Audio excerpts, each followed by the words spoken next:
과거라면 이 정도 반도체가 올라왔으면 팔아야 되는 거예요. 반도체 산업은 원래는 경기를 타는 시크릿칼 산업이었기 때문이죠. 그러니까 시크릿칼 산업이라는 건 경기가 좋아지면 그만큼 진입을 막 해서 들어왔었어요. 기업들이. 반도체 호황 오면 이 회사 저 회사 막 들어와서 반도체 가격을, 메모리 가격을 떨어뜨리고, 이게 시크릿칼이었죠. 근데 올해 굉장히 특이한 점은 주도주의 교체라기보다는 우리가 투자해야 될 때가 정확해요.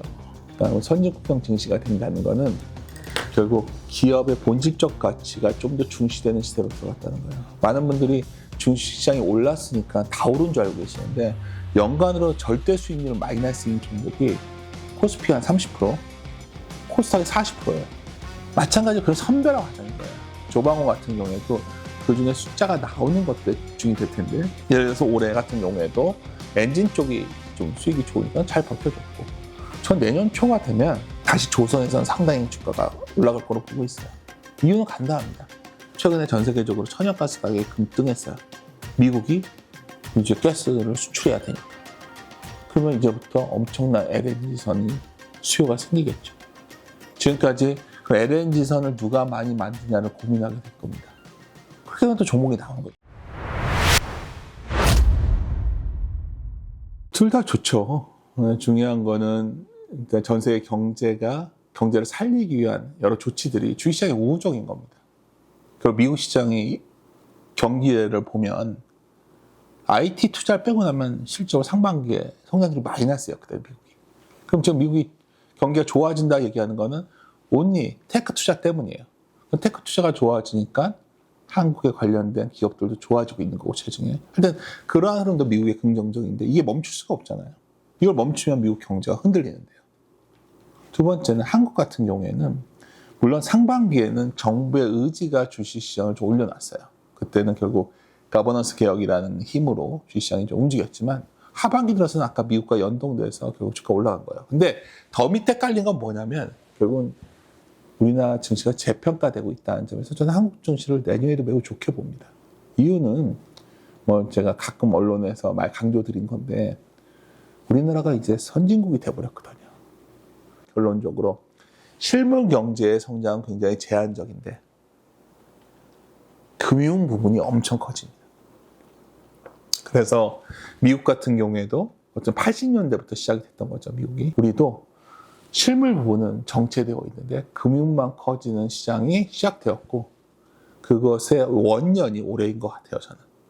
올해 한국 경제가 그리 좋은 모습은 아니었음에도 불구하고 주식시장의 어떤 재평가가 진행되면서 기업이 좋아지는 기업이 나오면 그건 엄청나게 주가 상승이 커지는, 업종 불문이에요. 화장품에서도 나오고, APL 같은 데서 나오고, 조선에서도 나오고, 방산에서도 나오고, 이제는 반도체에서도 나오고, 이게 바로 선진증시화 되는 것이 아니겠는가. 그래서 오히려 올해가 원년이기 때문에 내년도 올해만큼의 상승폭은 안 나오겠지만, 기본적으로 앞으로 3, 4년의 상승장의 과정에 있지 않을까, 내년은.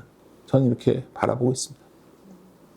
올해보다 훨씬 다 비탄력적인 흐름이 나오겠지만, 조정이 나온다 해도 내년에 장이 부러져 내려올 거냐에 관한 거예요. 어쩌면 우리는 장기 상승장에 들어섰다고 저는 보고 있기 때문에 아마도 이제 점점 더 많은 투자자들이 생겨나겠죠. 버블이 터지려면 뭔가 예상치 못한 일이 터져야 돼요. 처음엔 다 반신반의해요. 뭔지 몰라요. 우리가 많은 사람들이 금융위기를 이제서야 정리가 돼서 이해하고 있지만, 처음에 리먼이 망했을 때 이렇게 크게 번질 줄 아무도 몰랐어요. 그리고 그때도 부동산이 문제될 거라는 건 2005년부터 많은 사람들이 문제를 제기했어요. 근데 터지지 않았죠. 2년을 더 갔던 거예요. 이렇게 돌다가 어떤 3호 금융 같은 데가 망한 게 크게 나오고, 그걸로 인해서 금융기관이 부실이 나오거나 이런 시그널이 나오면 다소 주가가 빠져 있겠지만, 그때 도망가도 늦지 않다는 거예요. 우리가 버블은 지나봐야 안다는 거예요. 그린스펀이 얘기했지만, 그걸 지금 굳이 예측을 왜 하냐는 거예요. 근데 저는 그 이전에 굉장히 중요한 게 하나 있어요.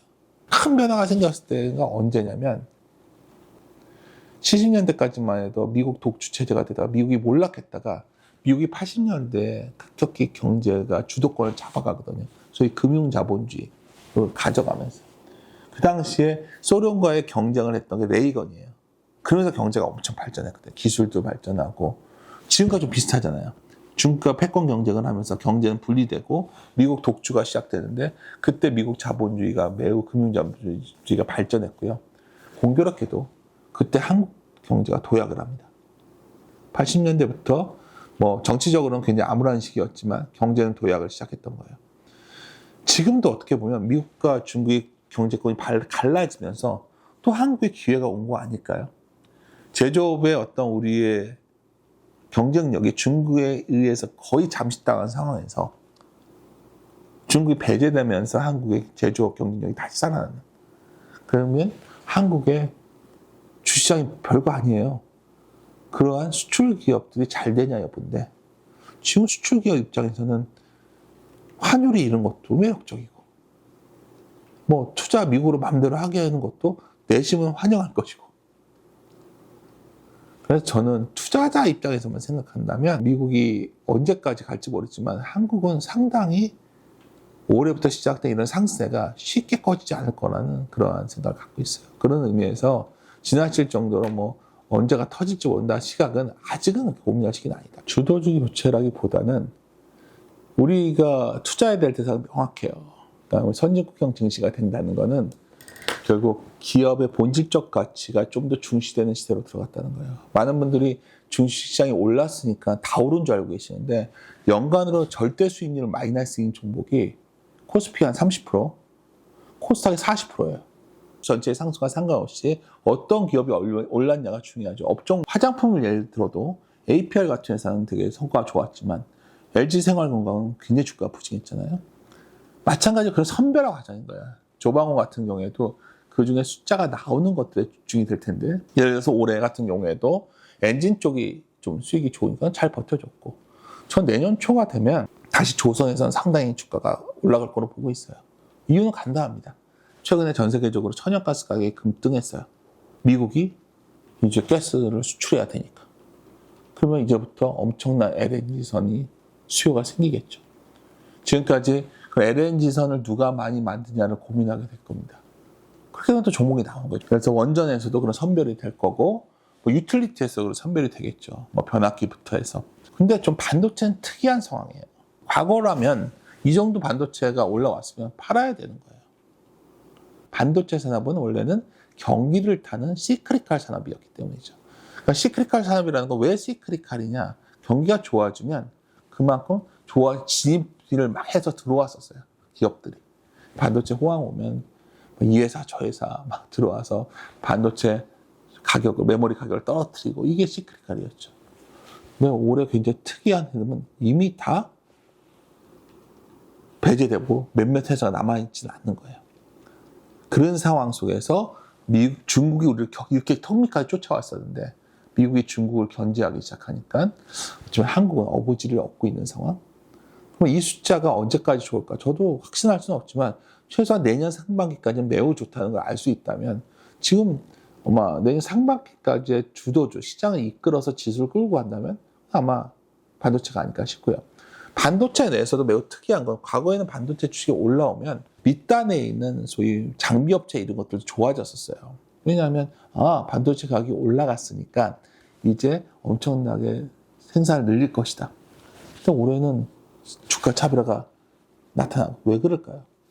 이미 과점화된 시장이기 때문에 굳이 캐퍼시티 증설을 안 하는 거예요.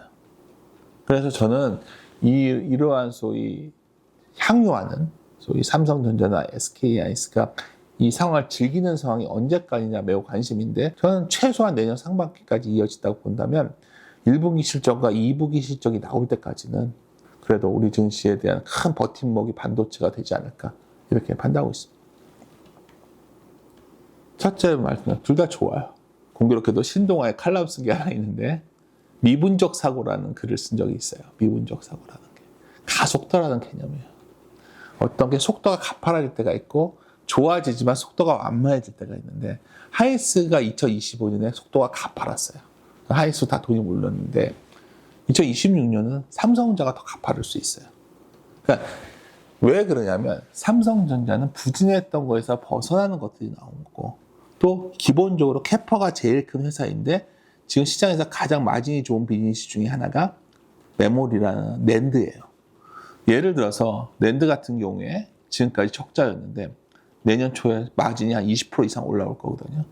그러면 시장이 기대했던 이익 수준보다 훨씬 빠르게 올라올 수 있기 때문에 저는 항상 강조하는 게 이겁니다. 주가를 맞추려 하지 말자는 거죠. 주가는 결국 그 기업의 비즈니스 내지는 이익의 그림자에 불과해요. 주가를 보고 있으면 끝없이 마음이 흔들릴 뿐이에요. 근데 지금 상황은 삼성전자의 비즈니스 구조가 유리한 상황으로 2026년 전개되고 있기 때문에 예를 들어서 거기에다가 HBM4 쪽에 있어서 삼성의 약진이 있다면 진심, 즉 가능성, 그럼 더 좋겠죠. 그런 의미에서 하이닉스와 삼성전자 둘 다 좋지만 삼성이 전 더 낫다고 보고 있고 예를 들어서 전자가 여기서 마냥 올라갈 수는 없죠. 근데 저는 전자가 여기서 20-30% 최소한 여력은 있다 보고 있는데 그 정도 수익을 원하신다면 들어가시는 거고 근데 저는 이런 생각은 해요. 결국 시장이 부러진다고 했을 때 무엇이 더 안전할까? 그랬을 때 삼전이 선택이 될 수 있다는 거죠. 시장이 힘들어져도 삼전은 상대적으로 하락률이 제한적일 확률이 높아요. 워낙 기업의 펀더멘털이 좋아지고 있기 때문에 그런 시각에서도 삼전에 좀 집중 투자하는 방법이 그래 나쁜 선택은 아니다 이렇게 판단하고 있습니다. 뭐 그 정도 현대차가 더 잘 되려면 주가가 글로벌 시장에서 MS가 마켓 쉐어가 늘어나야 돼요. 근데 아무래도 마켓 쉐어가 밀리고 있는 상황입니다. 그래서 그게 좀 걱정거리긴 해요. 2026년에 현대차 그룹이 약진하기는 힘든 구조였는데 두 가지 가능성을 보고 있죠. 첫째는 최근에 유럽 시장에서 보다 작고 유럽 내 부품 생산을 좀 강조하는 분위기가 있거든요. 아시다시피 현대기아차 그룹 유럽 현지화에 상당히 진행이 되어 있기 때문에 현지화가 상대적으로 유리합니다. 그게 있고 그게 잘 돼야 돼요. 저 이제 로봇 관련주라고 말씀드린 거는 뭐 저의 어떤 성향인데 국내 로봇 관련주라고 언급되는 기업들이 과연 로봇 관련주인가? 부품 회사들인데 다 결국 어디가 잘 돼야지 되는 회사들이냐? 앞에 대기업들이 잘 돼야 작동되는 시스템이에요. 삼성전자의 납품할 회사, 현대기아차 그룹의 납품할 회사예요. 본질적으로 글로벌한 로봇 회사가 될 가능성이 있는 기업은 보스턴 다이너믹스 같은 기업인데 알다시피 그 기업은 현대차, 기아차 그룹에서 지분을 갖고 있어요. 현대차가. 더 중요한 게 있어요. 알다시피 현대기아차 그룹은 순환 출자 구조로 아직 지배 구조가 거버넌스 개혁이 진행되지 않았어요.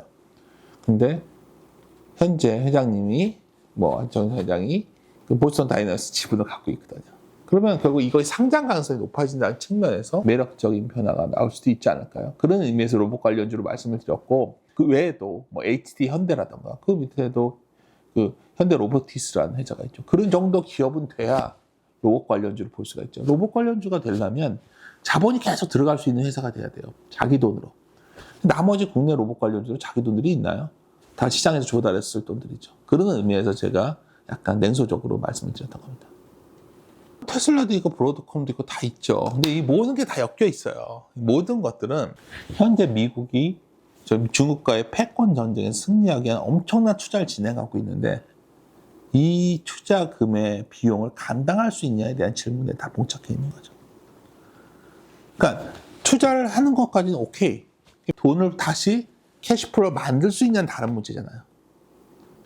그러니까 미국 투자에 있어서 굉장히 고민스러운 지점이 앞으로 몇 년 내에 나올 거로 보고 있고 저는 그 시점이 오히려 우리 증시에도 굉장히 부담스러운 부분이 될 거로 보고 있어요. 지금 당장은 그러한 과잉 투자에 한국의 기업들이 수혜를 받고 있기 때문에 좋아 보이는 거지만 미국 테크 기업 같은 경우는 과잉 투자의 어떤 부담이 점점 커지고 있는 것도 사실이기도 하거든요. 되지 않겠지만 그런 테크 기업들의 소위 순환 출자라던가 미국의 테크 기업들의 회사채 발행 금리를 보면 굉장히 높거든요. 또 장기 발행도 안 돼요. 그런 시각에서 보면은 미국 입장에서는 정말 어떻게든지 금리를 낮춰야지만 되겠다는 생각을 할 수밖에 없을 것 같아요. 사실 그 이유 때문에 저는 금리를 낮추면서 그것이 버블을 더 키울 거로 보지만 최종적으로는 소위 지금 진행되고 있는 엄청난 투자가 언젠간 화를 가져올 것이다. 그 시점은 제가 속단하기 힘든데 또 내년 상반기까지는 아니다 일단. 그런 의미에서 지금 열심히 주식을 하자는 거예요. 그러니까 막상 그 투자가 더 진행되고 더 위험해졌을 때 투자하는 것보다는 지금이 낫지 않을까요? 미국의 유동성이 금리만 갖고 설명을 못해요. 10월의 유동성 문제의 핵심은 결국 우리가 버냉키의 연준 이후에는 대차 대조표가 중요해진 거예요. 금리 정책 외에 대차 대조표를 어떻게 운용할 것인가 매우 중요했고, 그런 의미에서 미국 정부의 셧다운이 되면서 재정 쪽에서 돈이 안 나오면서 단기 유동성이 씨가 말랐던 거예요. 10월에 왜 증시가 흔들렸냐? 단기 유동성 문제였어요. 그래서 하루짜리 금리가 치솟고 미국에 달러가 강해지고 원화는 약해지고 이런 흐름이 나왔던 겁니다. 비트코인 급락하고 금 급락하고. 근데 어찌됐든 간에 그런 연준의 대차 대조표 관련된 가장 핵심 정책 중에 하나였던 QT가 종료됐어요. QT가 종료됐기 때문에 이제 고민은 과연 연준이 대차 대조표 정책을 또 내놓을 거냐로 가겠죠. 금리는 내리겠지만 금리만 내려선 금리가 안 잡혀요. 역설적으로. 잘 생각해 보시죠. 아까 제가 시장이 갖고 있는 가장 위기 상황이 두 가지가 있어요. 첫째는 미국 정부가 재정이 너무 안 좋다는 거예요. 왜 안 좋냐? 이자 때문에, 이자. 너무 부채가 많은데 순이자 지출 규모가 너무 커지게 돼 있어요. 그럼 그 금리를 낮춰야 돼요. 두 번째, 미국의 현재 주요 테크 기업들의 대출 금리가 너무 높아요. 5%, 6%, 10% 갖고 막 이래요, 지금. 그럼 그 금리에 연동되는 게 미국 기준금리가 아니에요. 국채 한 10년짜리는 돼야 돼요. 10년짜리, 3년짜리. 장기채 금리가 안정돼야 돼요. 그래서 베센트가 계속 얘기하잖아요. 트럼프가.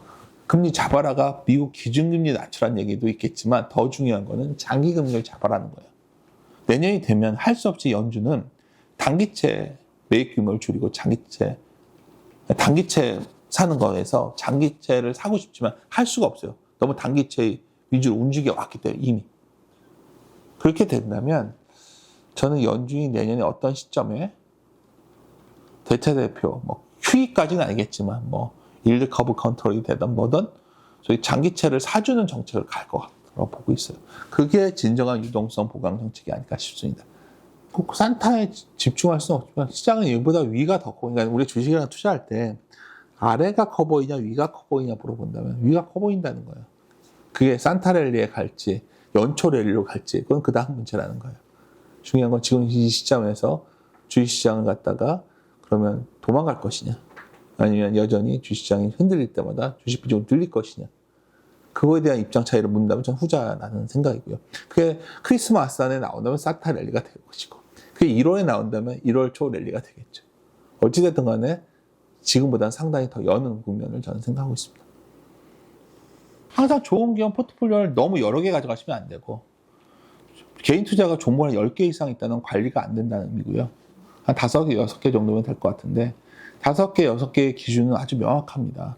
결국 BS가 유망하고 돈을 벌고 있고 결론적으로 그러한 비즈니스가 유망하고 돈을 벌고 있어서 현금이 계속해서 잉여해서 남는 기업이 좋은 기업이겠죠. 그게 핵심입니다. 어떤 산업이 좋냐 여부보다 그 산업 내에서도 그런 기업이 있고 그렇지 못한 기업이 있는 거예요.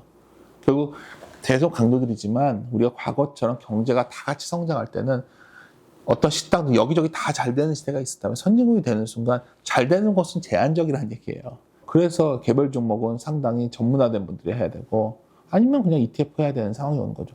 ETF 주식 시장을 이기기도 쉽지 않은 거예요. 이제부터는.